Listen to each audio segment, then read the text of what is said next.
뭐, 셋째, 너희가 제정신이야? 애 둘도 못 키우는 애들이 무슨 셋째야? 엄마 아빠가 도와주시면 되죠. 그걸 말이라고 해? 너희 엄마 허리 아파서 고생하는 거 모르냐? 허리요.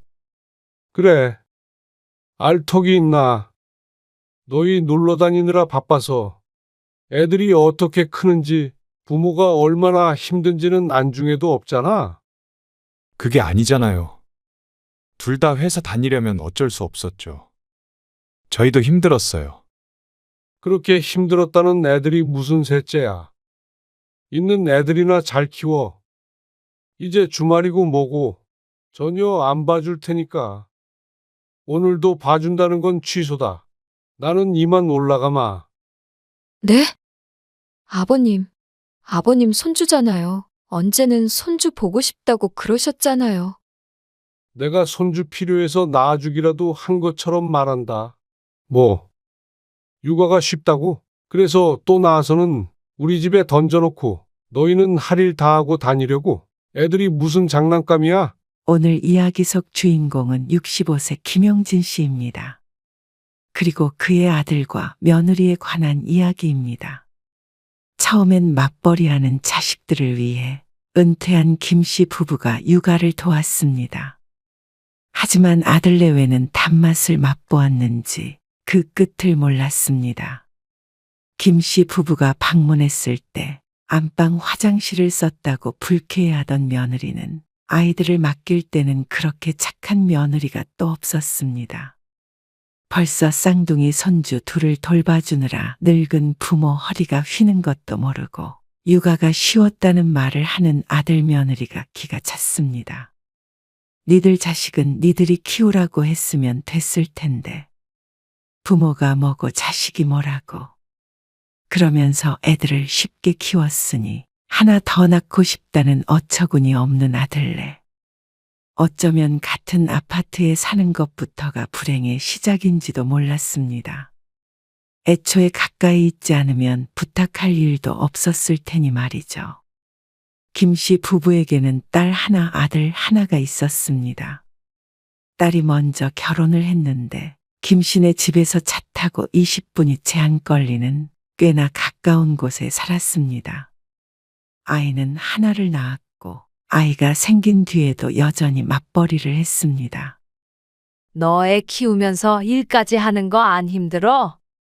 안 힘들겠어? 엄청 힘들지? 그러게, 요즘엔 옛날이랑 달라서 일하면서 애도 키워야 되니까. 회사 늦게 끝나면 난감하긴 한데 어린이집에서 좀 더 봐주니까. 야근이라도 하면 어떡해? 박서방도 있잖아. 첫 손주는 두 돌이 다 돼가는데 한 번도 김 씨 부부에게 맡긴 적이 없었습니다. 가까이에 살았는데도 말이죠. 너희 시간 정 안 될 때는 연락해. 엄마 아빠가 집에 있을 땐 봐주면 되잖아. 그렇긴 한데 버릇 될 것 같아서 그래. 아직 괜찮아요, 장모님. 힘드니까 하나밖에 안 낳았잖아요. 그러면서 사위와 딸은 웃었습니다. 가끔 이렇게 주말에 애를 데리고 놀러 오는데 오면 늘 반갑고 예뻤습니다. 딸과 사위는 기특했고 말이죠. 그런데 문제는 아들이 결혼하면서부터였습니다. 같은 동에 집이 나왔더라고요. 뭐, 이 아파트 말이야. 네. 15층에 있더라고요. 결혼 준비를 하면서 아들이 찾아왔는데 아들의 말을 듣고 놀랐습니다. 김 씨 부부가 사는 아파트, 그것도 같은 동 다른 층에 살겠다는 아들 며느리였습니다. 왜 굳이 여기로 오려고 그래? 직장이랑 멀진 않았지만 그렇다고 아주 가까운 곳도 아니었으니 의아했습니다. 아내의 질문에 아들이 별스럽지 않게 대답했습니다. 가까이 살면 좋죠. 애도 생기면 도움도 받고 그래야 하니까요. 그런데 너희가 불편하지 않겠어? 며느리를 보며 물었지만 며느리는 어깨를 으쓱했습니다. 아니요. 괜찮아요. 표정을 보니 이미 아들과 결정을 한 것 같았습니다. 같은 아파트에 사는 게 잘못된 일도 아니니 반대하고 말고 할 문제도 아니었습니다. 그래, 너희 마음대로 해. 김 씨도 아내도 그땐 아들의 말처럼 가까이 살면 좋긴 하겠다 생각했습니다. 딸도 아들도 가까이에 있으면 보고 싶을 때 볼 수 있을 테니 말이죠. 그렇게 아들은 결혼을 하게 되었고, 결혼 전에 김 씨네 집 5층 위에 신혼집을 마련하게 되었습니다. 인테리어도 새로 하고 했으니까 그래도 한번 오셔야죠. 집들이? 네. 한번 올라오세요. 주말에. 같은 아파트에 사는데 집들이라는 것이 이상했지만 김 씨 부부도 아들네 집이 궁금하긴 했습니다. 그래도 아들이 결혼하고 나서 처음 아들네에 방문하는 것이기에 설레기도 했습니다. 그래서 선물을 챙겨서 약속된 주말에 아들네 집에 갔습니다. 엘리베이터를 타고 말이죠. 엄마 아빠 집이랑은 좀 다르죠. 인테리어 비용이 많이 들어다고 하더니 새집같이 잘 꾸며놔서 역시 신혼집인가 싶었습니다. 구경 좀 해도 돼? 아, 방은 열어보지 마시고요. 아, 그래? 알겠어. 거실과 부엌만 구경하라는 며느리의 말에 아내가 멋쩍은 미소를 지었습니다. 아내는 고개만 두리번 거리면서 주변을 훑더니 그냥 거실에 앉았습니다. 여기 앉아 계세요. 식사 준비할게요. 김 씨도 여기저기 구경하고 싶긴 했지만 어쩐지 며느리의 눈치가 보여서 자리에 앉아 있었습니다. 화장실 저기지? 아내가 슬그머니 자리에서 일어나 묻자 아들이 거실 옆 문을 가리켰습니다. 잠겨 있는데. 아내가 문고리를 달칵달칵 흔들어 보더니 돌아보았습니다. 그러자 화장실 안에서 며느리의 목소리가 들렸죠. 잠시만 기다리세요. 안에 미주 있나 본데요. 그런데 5분이 지나도 며느리가 나오는 기미가 보이지 않았습니다. 그러자 아들이 먼저 아내에게 말했습니다. 그냥 안방 화장실 쓰세요. 안방을? 아까 열어보지 말라던데. 화장실은 가야죠. 아들이 대수롭지 않게 말하자 아내도 아들이 가리키는 방문을 열었습니다. 그리고 안쪽 욕실로 들어갔죠. 그런데 아내가 들어가고 얼마 안 돼서 거실 화장실 문이 달칵 열렸습니다. 어머님은? 화장실 쓰시려던 거 아니야? 며느리가 아들을 향해 물었습니다. 안방 화장실 들어가셨어. 뭐? 안방을? 며느리의 인상이 왈칵 구겨졌습니다. 급하신 것 같아서. 아니, 아무리 그래도 안방 화장실을 쓰시라고 하면 어떡해. 우리 프라이버시가 있는데. 김 씨가 앞에 있는데도 거침없는 며느리의 말. 아니, 화장실인데 어때? 아들도 당황스러워 보였습니다. 그래도 기다렸다가 거실 화장실을 가셔야지. 어떻게 부부방을 들어가셔. 기분이 무척 좋지 않아 보이는 며느리 때문에 김 씨 또한 안절부절하게 되었습니다. 김 씨가 말릴 걸 그랬습니다.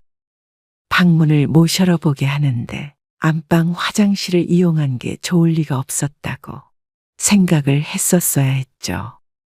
분위기가 가라앉아 있는 와중에 아내가 방에서 나왔습니다. 그러자 며느리가 뒤를 돌아 부엌으로 들어가 버렸습니다.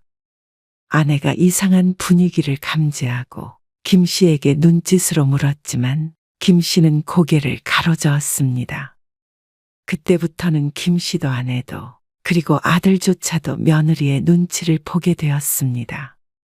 숨도 제대로 못 쉬고 밥이 입으로 들어가는지 코로 들어가는지 알 수 없었습니다. 그쯤 되니 김 씨도 속도 더부룩하고 마음이 좋지 않았습니다. 이럴 거면 집들이는 괜히 왔다 싶었습니다. 개인 공간이 그렇게 중요하면 애초에 초대를 하지 않으면 될 일이 아닐까 싶었습니다.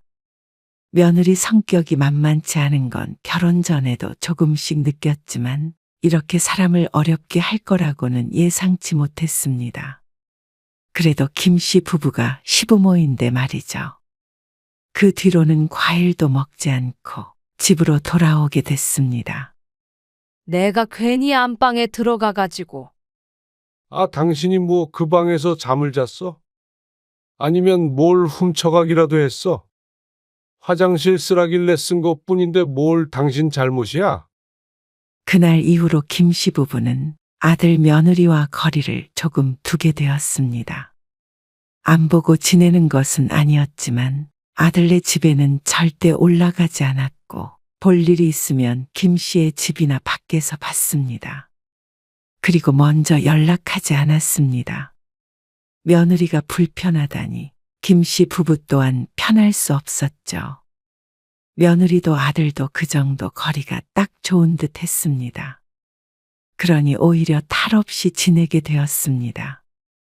그런데 그런 며느리는 아이를 낳고는 180도 달라졌습니다. 쌍둥이를 낳았으니 여태 하던 것 할 수가 없었죠. 밥 좀 주세요. 왜 집에서 안 먹고? 아, 모르겠어요. 또 싸웠니? 아니, 애를 혼자 보는 것도 아닌데. 아, 그렇다고 집을 나와? 집 나온 게 아니고요. 지금 다 자요. 아이를 낳고서 몇 달간은 며느리가 육아휴직을 하고 집에서 애들을 봤습니다. 그런데 둘이 고군분투하며 키우더니 부부싸움이 잦아진 듯 했습니다. 왜 또 그래?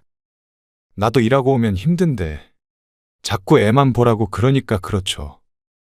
너도 당연히 같이 봐야지.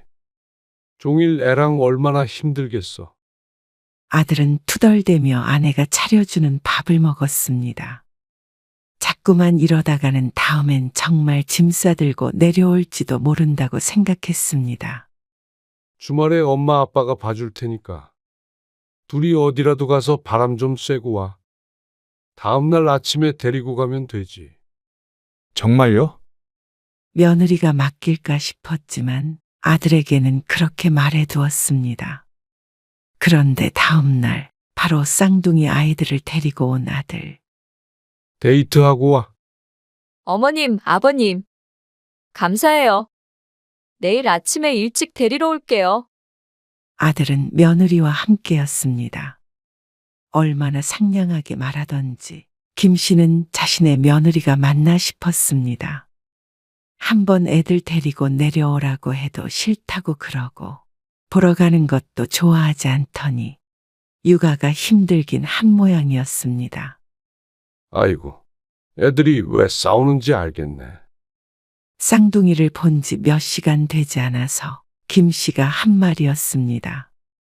며느리가 왜 힘들었는지 이해가 갔습니다. 김 씨 부부도 쌍둥이를 키워본 적이 없으니 몰랐죠. 맡긴다고만 하면 자주 봐주자. 힘들긴 해도 내 손주들이니 예쁘지 않을 리 없었습니다. 처음으로 아이들이랑만 있는 시간도 좋았습니다.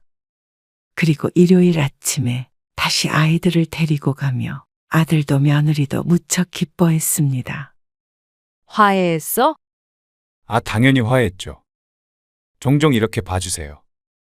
너무 편하고 좋더라고요. 그래도 둘이 사이가 좋아 보여서 다행이었습니다. 종종 봐달라는 말에도 김 씨 부부는 고개를 끄덕였습니다. 그리고 그 다음부터는 종종이 아니라 거의 매일 손주들을 떠안게 되었습니다. 미주는 오늘 약속이 있대요. 조금만 봐주세요. 며느리는 여전히 휴직 중이었는데도 불구하고 코빼기도 비추지 않았습니다. 아침에 아들이 출근하며 양팔에 아이들을 안고 나타나면 김 씨 부부가 넘겨받았습니다. 꼭 어린이집이라도 된 것 같았습니다. 애 키우는 게 힘든 줄 알고 김 씨 부부도 시간적 여유가 있으니 별말은 안 했지만 그 횟수가 늘어가며 무언가 잘못되고 있다는 생각이 들기 시작했습니다. 반면에 아들과 며느리는 살판났죠. 어느 날 지친 김 씨가 아들에게 살짝 언급을 해보았습니다. 너희 엄마도 허리 아파서 힘들어해. 어지간하면 애들 엄마가 봐야지. 그러자 아들이 태연하게 대꾸했습니다. 이제 어린이집 보낼 거예요. 듣던 중 반가운 소리였습니다. 미주도 복직해야죠. 벌써 지난 몇 달간 떠맡은 긴 육아가 드디어 끝이 날 것 같아서 김 씨 부부가 오히려 더 기뻐했습니다. 어린이집에 가게 되면 낮 동안 애들을 볼 일은 없을 테니 말이죠. 대신에 저희 퇴근 전에만 잠깐 데리고 있어 주세요. 한두 시간 정도만요. 어린이집이 일찍 끝나니까요. 그건 어려운 일이 아니었습니다. 그런데 그런 단순한 문제가 아니었습니다. 왜 혼자 와? 아, 미주는 친구들 만나고 들어온대요. 아, 그래? 밥 먹고 갈 거야? 네. 주세요. 아들과 며느리는 어느새부턴가 애들을 데리러 와서는 저녁밥까지 김 씨의 집에서 먹고 갔습니다. 요리하고 치우기 피곤하다며 며느리도 대찬성을 했습니다. 아무래도 맞벌이를 하다 보니 이해가 갔습니다. 그런데 아들이 밥을 먹고서 일어나기 전에 김 씨에게 말했습니다. 근데 요새 애들이 자다가 밤에 자꾸 울더라고요. 그래? 아직도? 네. 그래서 피곤해 죽겠어요. 둘 다 출근해야 되는데. 아이고, 어쩌냐. 그래서 애들 잠을 여기서 재우면 안 돼요? 아들의 말에 김 씨도 아내도 눈을 동그랗게 떴습니다. 아들은 그렇게 말하고서는 오늘 밤에 애들을 두고 가겠다고 했습니다. 아니, 그러면 어린이집은? 제가 출근하면서 데려다가 맡길게요. 그렇게 되면 평일엔 내내 김 씨의 집에 있는 것이나 마찬가지였습니다. 그러면 너희들은 주말에만 보겠다고? 애들 조금 클 때까지만은 그렇게 해야 될 것 같아요. 일하는데 지장이 있어서요. 김 씨와 아내는 서로 눈을 맞췄습니다.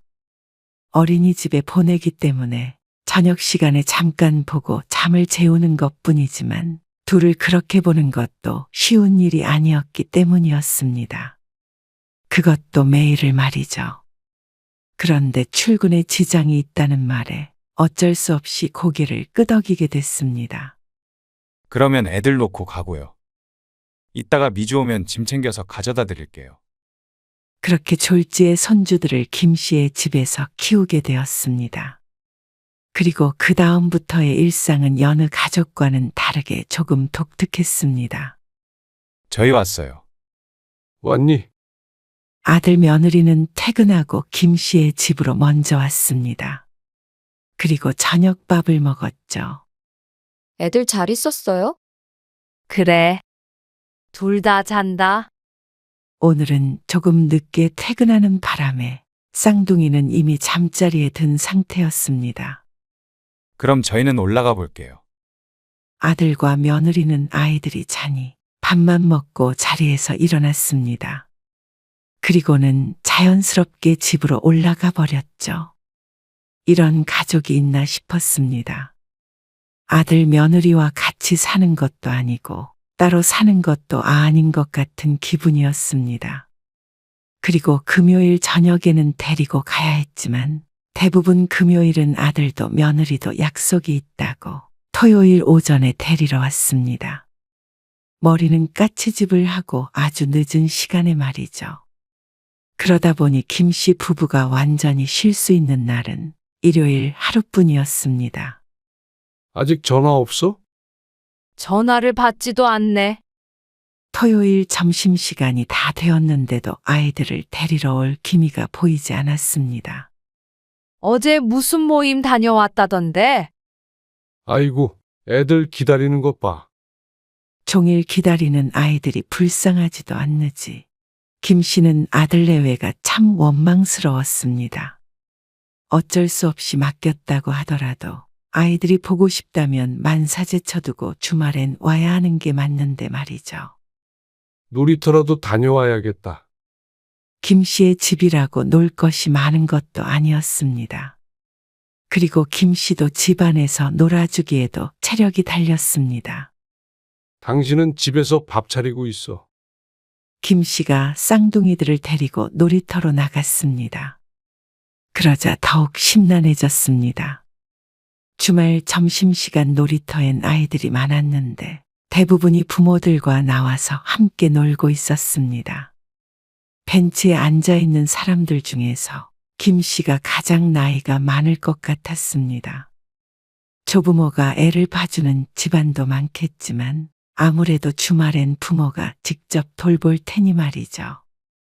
지금 김 씨가 보고 있는 부모들도 대부분 맞벌이를 할 텐데 이토록 자기 자식을 방치하는 것은 김 씨의 아들과 며느리밖에 없는 것처럼 보였습니다. 그네를 타고 노는 손주들을 보는데 김 씨가 미안하기까지 했습니다. 어쩐지 자기 부모와 노는 아이들의 표정은 밝은 것 같았고 김 씨의 손주들의 표정은 그리 밝은 것 같지 않았습니다. 물론 김 씨의 착각일 가능성이 높았지만 말이죠. 그렇게 1시간가량 밖에서 시간을 보내다가 김 씨가 아이들을 데리고 엘리베이터를 타기 위해 1층에서 기다렸습니다. 띠링 소리가 나고 엘리베이터가 1층에서 멈췄습니다. 그런데 뜻밖의 얼굴이 보였습니다. 아버님, 김 씨의 며느리였습니다. 그런데 운동복을 차려입은 상태였습니다. 어디가? 아, 저 필라테스 가요. 뭐? 어디? 운동이요. 요가 같은 거. 지금? 애들은 어떻게 하고? 애들 아빠 지금 집에서 자고 있는데 전화 한번 해보세요. 아이들은 엄마를 보고 반가워하는데 며느리는 아이들을 잠시 아는 채 하고는 서둘러 나갔습니다. 운동 시간에 늦었다며 말이죠. 황당함에 엘리베이터에 올라타는 것조차 있고는 그 자리에 한참 서 있었습니다. 아니, 지금 올라오다가 시우 엄마 봤거든. 근데 무슨 운동을 간다네. 그러자 아내도 아는 눈치였습니다. 저녁에 일 끝나고도 다니더라고. 뭐? 우리 집에서 밥 먹고 올라가서 운동한다고 다시 나가는 거 마주쳤어. 지지난주에 쓰레기 버리다가 더욱 황당한 말이었습니다. 그럴 시간이 있으면 저녁 시간만이라도 아이들과 함께 보내는 게 당연한 것 아닌가 싶었습니다.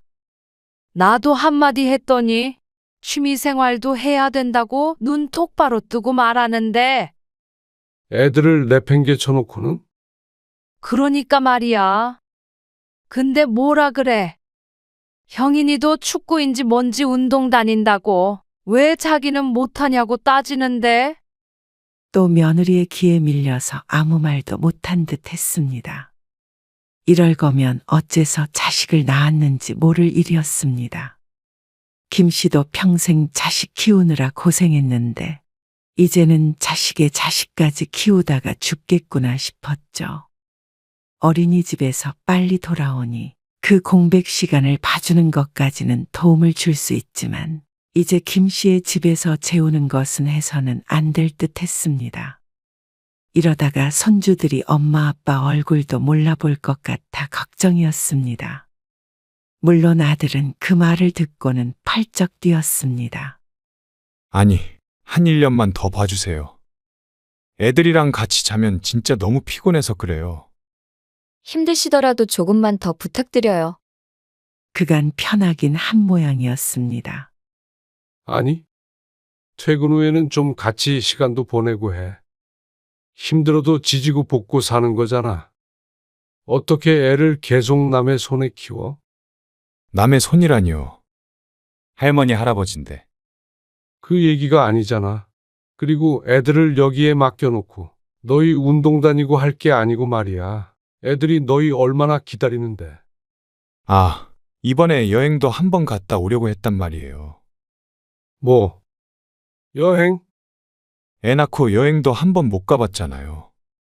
기가 막혀서 한숨만 나왔습니다. 어쩜 그렇게 철이 없냐?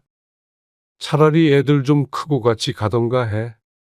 꼭 애 키우느라 여행 한 번 못했던 것처럼 말하는 아들 며느리 때문에 기가 찼습니다.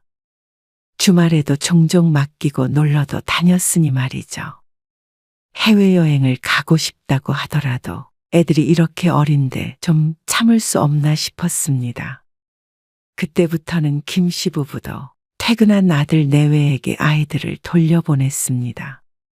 1시간이든 2시간이든 함께 부대끼며 지내라고 말이죠. 그러니까 힘들다고 죽는 소리를 했습니다. 남들은 다 그렇게 키워. 네 새끼들이잖아. 그 정도 안 힘들고 어떻게 애 키우냐. 그렇다고 김 씨 부부가 육아에서 완전히 해방이 된 건 아니었습니다. 어린이집에서 돌아온 뒤에 1~2시간은 김 씨 부부가 보고 밥도 먹였습니다.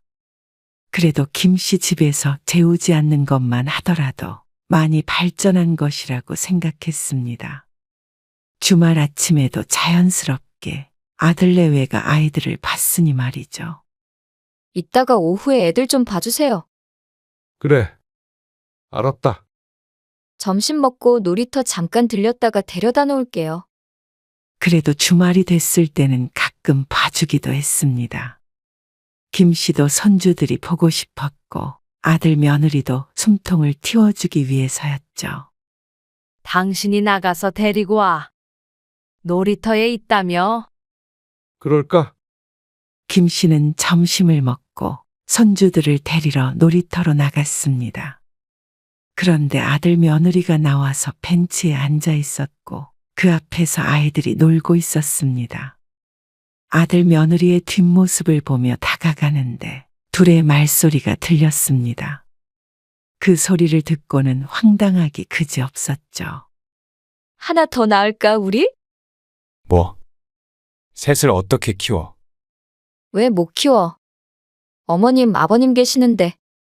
생각했던 것보다 육아 별로 힘들지 않은데. 그건 그런데. 둘이 노는 거 보니까 예쁘잖아. 갓난아기 때도 진짜 예뻤는데.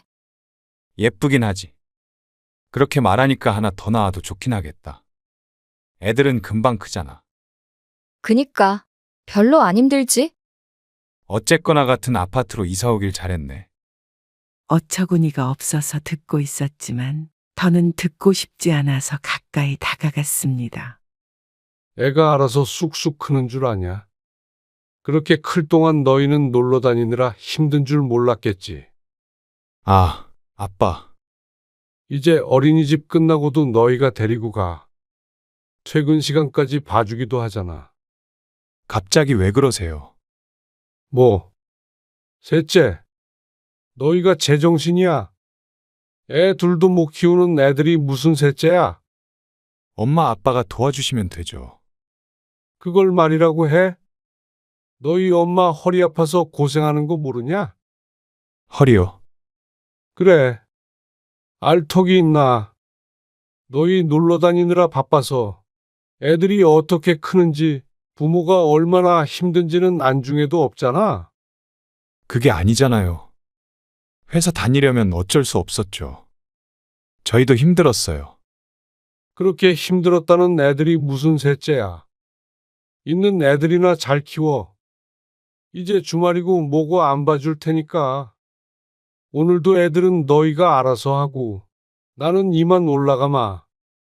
네? 아버님. 아버님 손주잖아요. 언제는 손주 보고 싶다고 그러셨잖아요. 며느리가 서운하다는 듯이 하는 말에 김 씨가 더 서운했습니다. 내가 손주 필요해서 낳아주기라도 한 것처럼 말한다. 차라리 요즘 사람들처럼 힘드니까 애 안 낳고 살겠다고 하면 오히려 이해할 듯 했습니다. 그런데 무작정 낳아놓고는 그 정도 책임감도 없이 키우는 게 말이 안 됐습니다. 뭐? 육아가 쉬워? 그래서 또 낳아서는 우리 집에 던져놓고 너희는 할 일 다 하고 다니려고? 애들이 무슨 장난감이야? 아니, 맞벌이 하니까. 언제 놀러를 다녔다고 그래요. 맞벌이는 다 핑계지. 만만한 게 엄마 아빠냐? 요즘 젊은이들이 일을 해야 하니까 어느 정도 도움이 필요한 부분은 알겠지만 이런 식으로 애들 키우면 나중에 애들이 너희를 부모로 생각이나 하겠냐? 여기 놀이터 좀 봐라. 누가 할머니, 할아버지가 봐주는 사람이 있나? 그러자 아들 며느리가 주변을 살펴봤고 대부분 부모와 놀고 있는 아이들이 보였죠. 운동도 애들 어느 정도 큰 다음에 하면 누가 뭐라고 그래. 애를 낳았으면 키워놓은 다음에 너희 인생을 살아도 살아야지. 어떻게 희생 없이 애를 키워? 저희가 왜 희생을 안 해요? 내가 봤을 땐 너희는 너희 삶은 조금도 희생 안 하고 엄마 아빠 인생만 희생하려고 하는 것 같다. 너희가 직접 키우질 않으니까 얼마나 힘든지 모르고 육아가 쉽다는 말이 나오지. 김 씨의 딸은 한 번도 김 씨에게 애를 맡긴 적이 없었습니다. 어쩜 같은 배에서 나와도 이리도 다를까 싶었습니다. 부모 단물만 쪽 빨아먹으려는 이기적인 자식 때문에 진절머리가 났습니다. 셋째를 낳아서 예쁜 모습만 보고 애 키우는 건 또다시 김 씨 부부에게 맡기려는 것에 양심이 있나 싶었습니다. 아무래도 너희가 애들을 제대로 안 키우는 걸 보면 우리가 너무 가까이 살아서인 것 같다. 좀 떨어져 사는 게 너희한테도 좋을 것 같네. 그러면 저희 보고 이사라도 가라는 말씀이세요? 너희가 안 간다면 우리라도 갈게. 엘리베이터만 타면, 아니 계단만 오르내리면 쉽게 오갈 수 있었습니다. 그러니 언제든지 맡길 수 있어서 책임감이 사라진 것 같았습니다. 혹시라도 셋째를 가질지 안 가질지는 모르겠지만 김 씨도 더 이상 육아를 떠맡고 싶지 않았습니다. 손주들은 예쁘지만 그것과는 별개의 문제였습니다. 이렇게 손주들 키우느라 노후를 보내버리고 싶지도 않았습니다. 당연히 아들은 이사를 가지 않았습니다. 그래서 김 씨는 아내와 상의를 해서 집을 부동산에 내놓았죠. 정말 이사를 가신다고요? 아들이 놀란 듯 물었습니다. 그런데 이사를 못 갈 이유는 전혀 없었습니다. 가지 왜 안 가? 너희가 안 간다니까 우리가 간다. 그리고 반년이 지나지 않아서 김 씨는 정말로 1시간 떨어진 곳으로 이사를 갔습니다. 쉽게 오갈 수 없는 다른 동네로 말이죠. 정말로 갈 줄은 몰랐는지 아들 며느리는 큰 충격을 받은 듯 했습니다. 앞으로는 손주들 봐줄 일은 없을 듯 했습니다. 마음은 쓰리지만 장기적으로 봤을 때는 김 씨 부부를 위해서도 아들 내외를 위해서도 손주들을 위해서도 이게 맞을 듯 했습니다. 김 씨 부부도 아들네 힘든 거 도와줄 생각보다는 이제 자신들의 삶을 더 신경 쓰며 살기로 했습니다.